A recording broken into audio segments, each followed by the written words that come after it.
Brought to you by LIC of India, हर पल आपके साथ। 1 फरवरी को वित्त मंत्री निर्मला सीतारमण जो है वो आम बजट पेश करने वाली है। आम जनता की राय जानेंगे कि इस बार उनको बजट से क्या कुछ उम्मीदें है। तो सर, सबसे पहले आप ही से सवाल करूंगी, इस बार क्या कुछ उम्मीदें लगाई जा रही है कि पर क्या मिलेगा जनता को?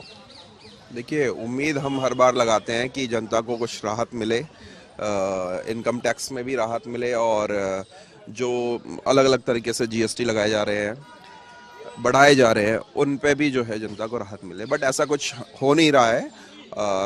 हर बार कैपिटलिस्ट फ्रेंडली बजट आता है इस देश में, आम जनता के फेवर में बजट नहीं आता है। आप चाहते हैं इस बार जो बजट आएगा टैक्स में छूट लेकर आएगा? कंफर्म आएगा, आना भी चाहिए।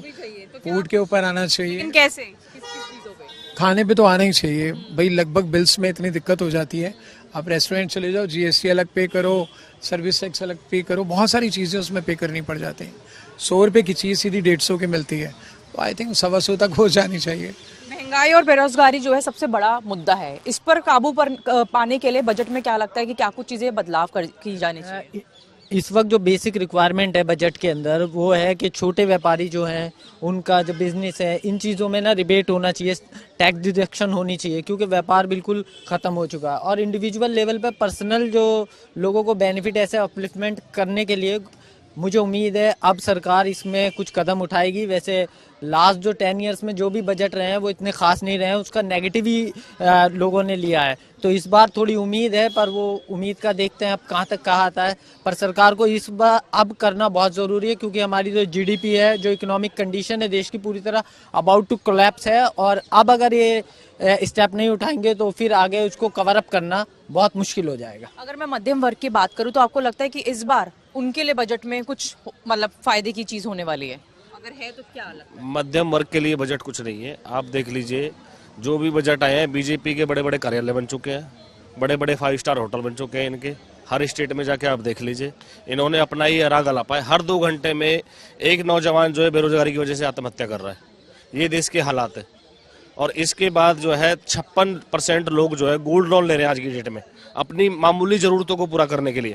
उसमें से 30% लोग ऐसे हैं जो डिफ़ॉल्ट हो रहे हैं, जो चुका नहीं पा रहे हैं अपने गोल्ड लोन के जो पैसा ले रहे हैं बच्चों की शिक्षा के लिए। उसके लिए शिक्षा को लेकर इन्होंने क्या किया, शिक्षा को लेकर कितना बजट आता है इनका, उसको लेकर ये बजट में कोई परसेंट शिक्षा और स्वास्थ्य में जो है इनका मामूली, उसमें से जो पिछला बजट था हर बार घटाते जा रहे हैं, हर बार घटाते जा रहे हैं। शिक्षा का ऐसा हाल कर दिया है। अब जैसे जो इंश्योरेंस लेते हैं पॉलिसी है, उसमें भी ये GST लगा रहे हैं, उसमें भी जो है इन्होंने लाखों करोड़ों रुपए का जो है अपनी सरकार की जेबें भर रहे हैं। कम से कम उस चीज़ पे तो आप GST मत लगाओ। जब इंश्योरेंस आप दे रहे हो तो आप जो प्रीमियम भरा जा रहा है उस पर GST लगाया जा रहा है। तो ये जो तमाम बजट है, ये बजट सिर्फ इनकी अपनी पॉकेट्स भरने के लिए है। निर्मला सीतारमण से अगर पूछा जाए तो वो कहती है कि मैं तो प्याज नहीं खाती। देश में महंगाई का क्या हाल है, उनसे कोई सवाल पूछा जाए तो वो तो अपनी पल्ला झाड़ लेती है। तो सरकार अपनी जिम्मेदारी से भागती हुई नजर आती है हर बार, और इस बार भी वही होने वाला है। मुझे तो वही सेम दिख रहा है कि सरकार इस बार भी अपनी जिम्मेदारियों से भागती हुई नजर आएगी। आम आदमी के लिए जो है 10 लाख से जो नीचे की गाड़ियां हैं वो उनकी बिक्री गिरी है। और FDI के मामले में हम 16वें नंबर पर आ गए हैं। कोई नया इनोवेशन नहीं है, कोई इनोवेटिव स्टेप सरकार नहीं ले रही है। और जो FDI जा रही है, जो इनोवेटिव जो लोग हैं उन तक FDI जा रही है। और हमारे देश में जो परंपरागत उद्योग है उसी पे देश चल रहा है। आके जो है कृषि पे हम लटक गए हैं और कृषि पे डिपेंड हो गए हैं। आपको क्या लगता है कि इस बार किस सेक्टर में सबसे ज्यादा निवेश करने का जो है वो सोचना चाहिए?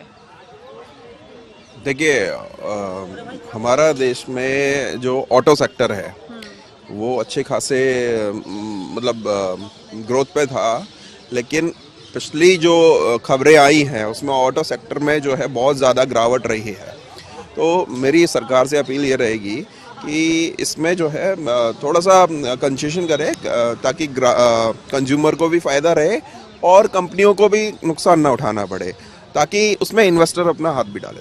महिलाओं और युवाओं की बात करूं तो इस बार क्या कुछ नए प्रावधान जो है वो होने चाहिए? मेरे ख्याल से महिलाओं को सुविधाएं और मिलनी चाहिए। मेट्रो का किराया कम होना चाहिए उनके लिए। भाई अभी तो रेवड़ियाँ बट रही हैं क्योंकि इलेक्शन है, सॉरी टू से।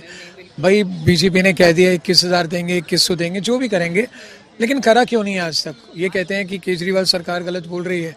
आपने क्या बोला था? आप भी तो देने वाले थे, 15 लाख दिए। तो इस बार कुछ होना चाहिए, हकीकत में होना चाहिए। अगर सच में कर रहे हैं, टाइम पास कर रहे हैं तो इनका वक्त भी जाएगा। हिंदुस्तान है, एक ही तरफ रोटी रखोगे तो चल जाएगी, वैसा ही है। मेरा एक आखिरी सवाल, आपको क्या लगता है मतलब पेट्रोल और डीजल की कीमतें कम करने पर क्या कुछ इस बारी विचार किया जाना चाहिए? देखिए इलेक्शन है, दिल्ली में इलेक्शन है, तो पेट्रोल और डीजल की कीमत कम होने की तो पूरी उम्मीद है, और वो इनका मॉडस ऑफ ऑपरेंडी भी रहा है। और इनका क्या, कोई भी सरकार रहती है तो वो कोई ऐसा इफेक्टिव नहीं है कि अगर पेट्रोल आप 2 रुपये कम कर देते हैं और इलेक्शन के बाद उसे 2 रुपये बढ़ाते, तो उससे मुझे नहीं लगता कोई खास फर्क पड़ेगा। मिडिल क्लास हो या कोई भी क्लास के लोग हों, तो पेट्रोल बहुत इफेक्टिव नहीं है। अगर होता है तो ब्लैंकेट होना चाहिए, ओवरऑल ही इम्प्रूवमेंट होनी चाहिए।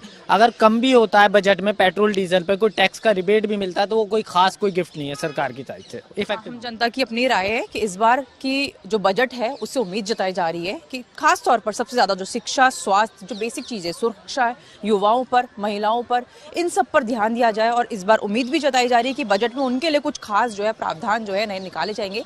लेकिन 1 फरवरी का हर किसी को इंतजार है। पर आप देखते रहिए बिस्तर।